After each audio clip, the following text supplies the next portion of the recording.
ओम शांति। आज मई मास 2 तारीख 2024 ईश्वरीय महावाक्य सुनते हैं। मुरली का मुख्य पॉइंट्स।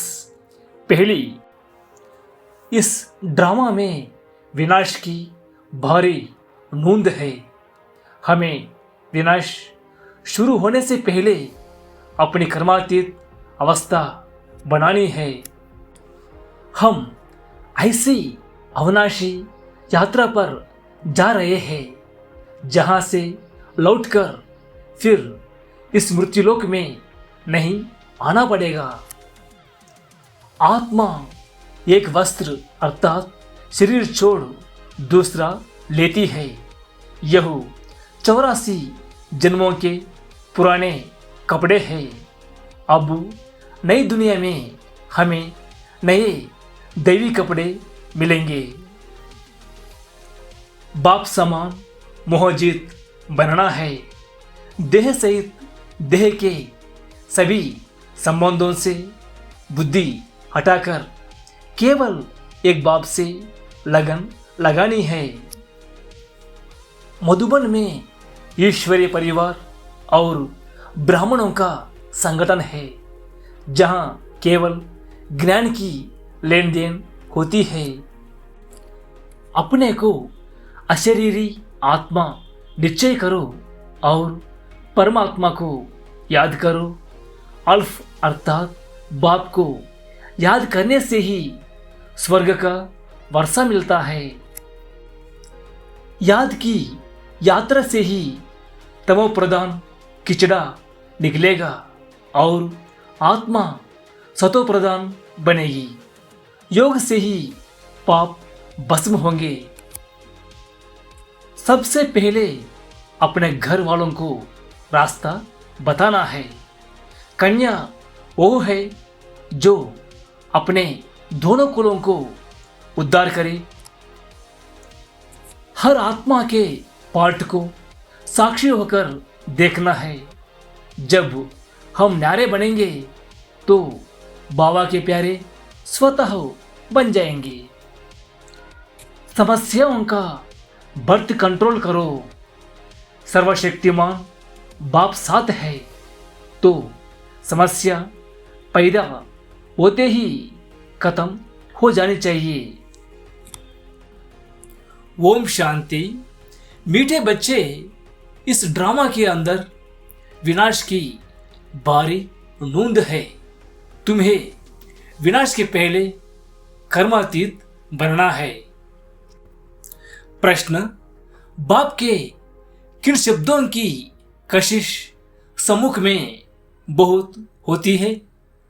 उत्तर, बाप जब कहते तुम मेरे बच्चे हो तो इन शब्दों की कशिश सम्मुख में बहुत होती है। सम्मुख सुनने से बहुत अच्छा लगता है। मधुबन सब बच्चों को आकर्षित करता है क्योंकि यहाँ है ईश्वरीय परिवार। यहाँ ब्राह्मणों का संगठन है। ब्राह्मण आपस में ज्ञान की ही लेन देन करते हैं। गीत हमारे तीर्थ न्यारे हैं। ओम शांति। बच्चे जानते हैं कि हम अविनाशी यात्रा अथवा रूहानी यात्रा पर जा रहे हैं, जिस यात्रा से हम लौटकर मृत्युलोक में नहीं आएंगे। मनुष्य तो यह बात जानते ही नहीं कि ऐसी यात्रा भी कोई होती है जहां से कभी लौटकर आना ना पड़े। तुम लकी स्टार्स को अभी पता पड़ा है, यह पक्का याद करना है। हम आत्माएं पार्ट बजाती है।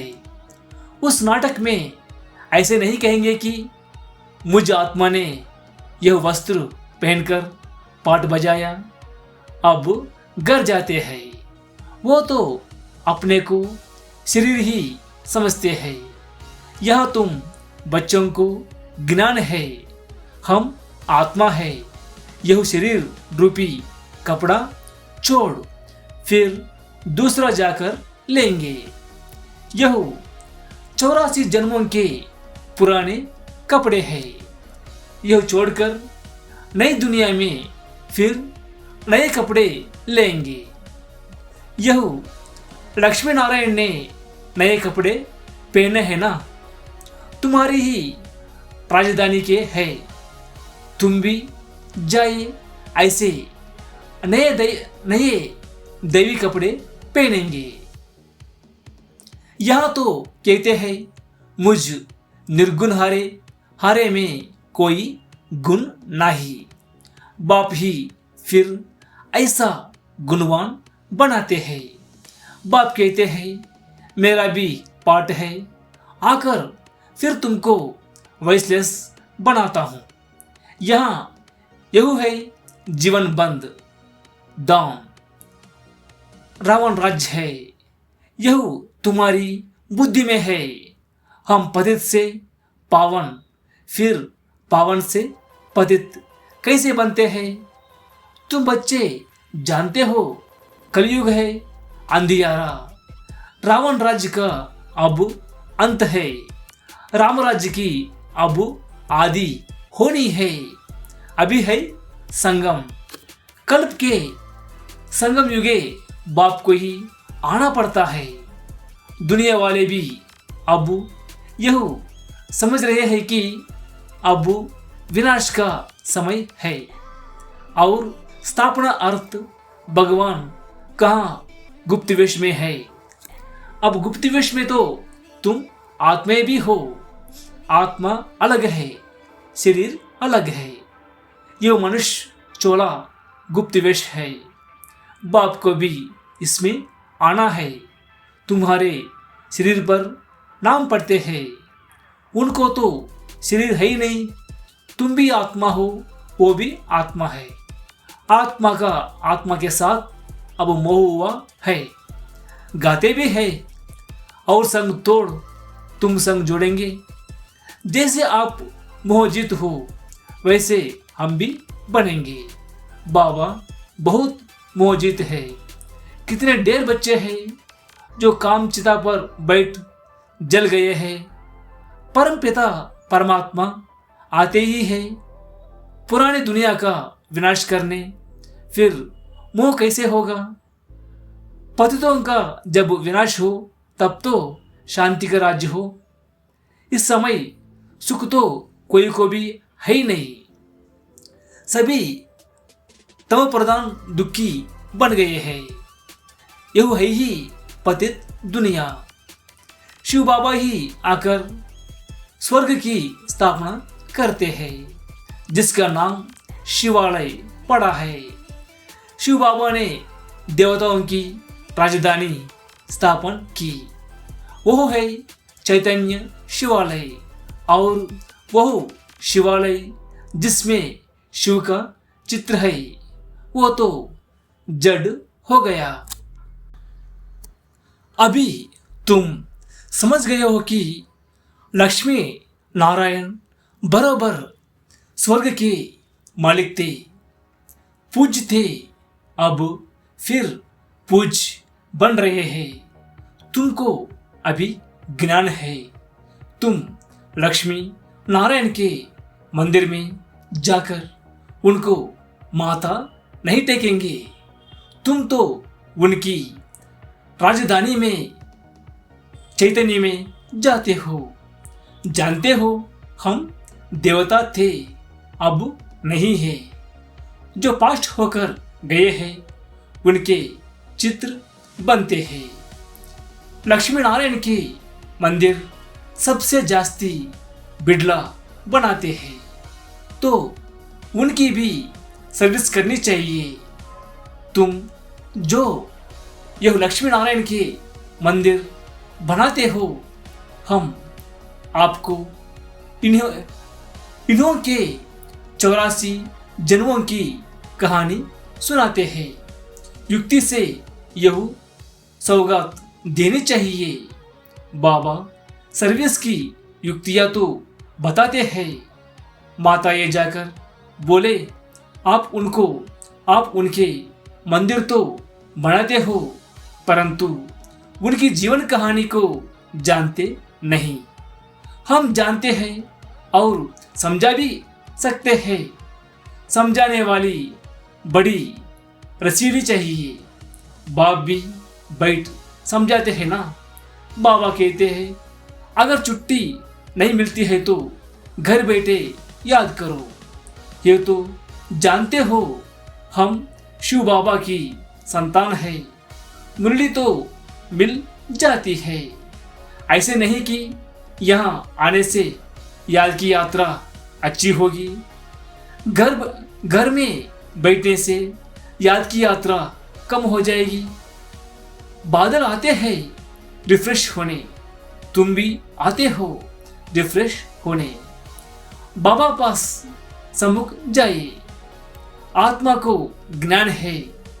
सम्मुख सुनने से अच्छा लगता है। बात तो वही है। देखते हो शिव बाबा कैसे बच्चों को समझाते हैं।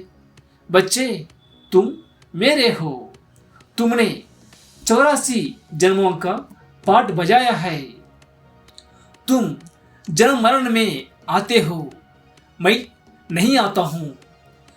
मैं पुनर्जन्म नहीं लेता हूँ, अजन्मा भी नहीं हूँ। आता हूँ परंतु बूढ़ेपन में प्रवेश करता हूँ।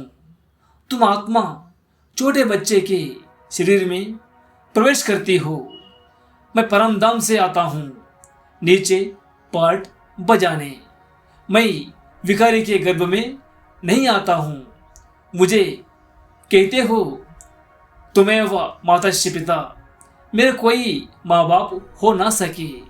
मैं सिर्फ शरीर का आधार ले पाठ बजाता हूँ। तुम मुझे बुलाते हो दुख हर कर सुख देने के लिए। अब सम्मुख आया हूँ, आत्माओं से बात कर रहे हैं। यहाँ तो सब ब्राह्मण ही है। तुम बाहर जाते हो तो हंस और बगुले हो जाते हो।